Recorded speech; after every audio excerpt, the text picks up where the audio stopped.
Nah, hal-hal seperti itu yang Cici Yeni lihat kurang lebih 3 hal-hal inilah yang rata-rata ada di setiap SP2DK.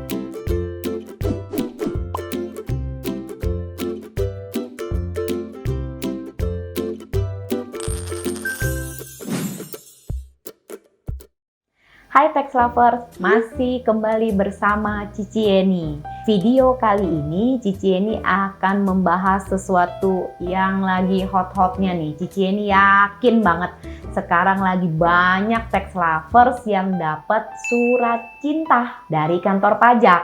Bentuknya SP2DK. Bener apa bener?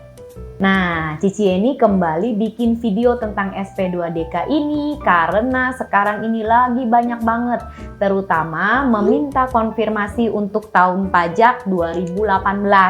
Kenapa tahun pajak 2018 yang ditanyain? Masa lalu banget kan? Karena tahun pajak 2018 sudah mau expired.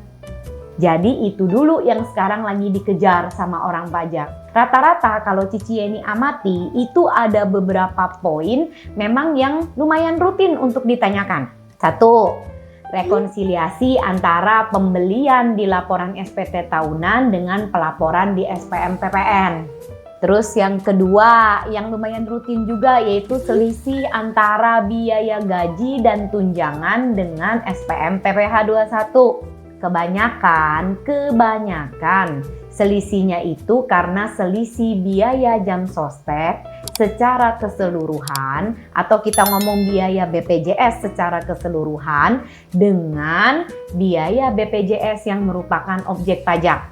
Lalu yang berikutnya apa lagi? Ya tentu aja sehubungan dengan akses DJP ke rekening perbankan, maka itu juga nih yang banyak terjadi konfirmasi. Kok di laporan SPT tahunan saldonya cuma sekian, rekeningnya cuma ini aja, tapi secara akses informasi perbankan rekeningnya banyak dan jumlahnya juga banyak. Nah, hal-hal seperti itu yang Cici Yeni lihat kurang lebih 3 hal-hal inilah yang rata-rata ada di setiap SP2DK. Karena memang hal-hal tersebut yang istilahnya adalah memang data itu sudah tersedia. Jadi seperti itu. Jadi apabila ada selisih maka itu yang langsung ditanyakan kepada para wajib pajak. Tapi kan 2018 ya Cici Yeni yang di SP2DK-in. Jadi kalau itu sudah selesai udah dong gitu kan. Santai Tax Lovers, tahun depan SP2DK-nya datang lagi, tahun pajak 2019. Tahun depannya 2020. Intinya setiap tahun itu pasti akan ada permintaan penjelasan data atau keterangan. Kenapa? Karena memang dengan semakin baiknya sistem informasi di DJP yang terkoneksi dengan berbagai akses data, maka yang terjadi itu adalah permintaan konfirmasi dan penjelasan apabila ada selisih. Jadi bukan hanya berdasarkan apa yang Tax Lovers laporkan atau bayarkan. Enggak, jadi kalau bahasa gampangnya ya nggak bisa suka-suka. Nggak bisa, tapi yang bisa adalah betul-betul dihitung sendiri. Berapa sih pajak yang sebetulnya? Bukannya suka-suka atau mau-maunya bayar berapa.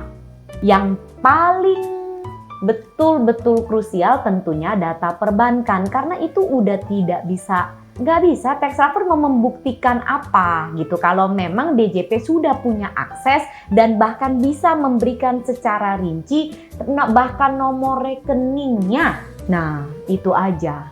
Jadi Cici Yeni cuma mau berpesan jangan panik. Karena Tax Lover tidak sendirian, tentunya bersama-sama kita dapat SP2DK tahun pajak 2018 yang tentunya apabila memang waktu tahun pajak 2018 mungkin masih kurang paham. Nah, tentunya hal itu harus mulai dikurangi resikonya mulai sekarang.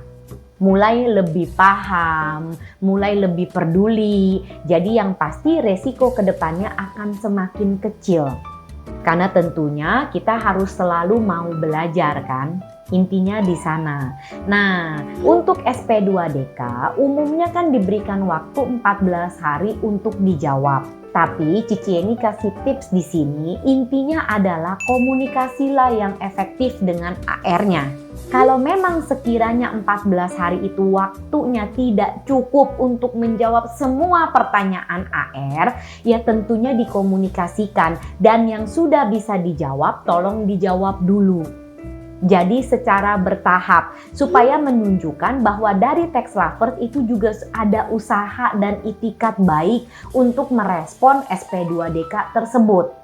Ingat loh, Cici Eni pernah bikin video bahwa SP2DK tidak boleh dicuekin.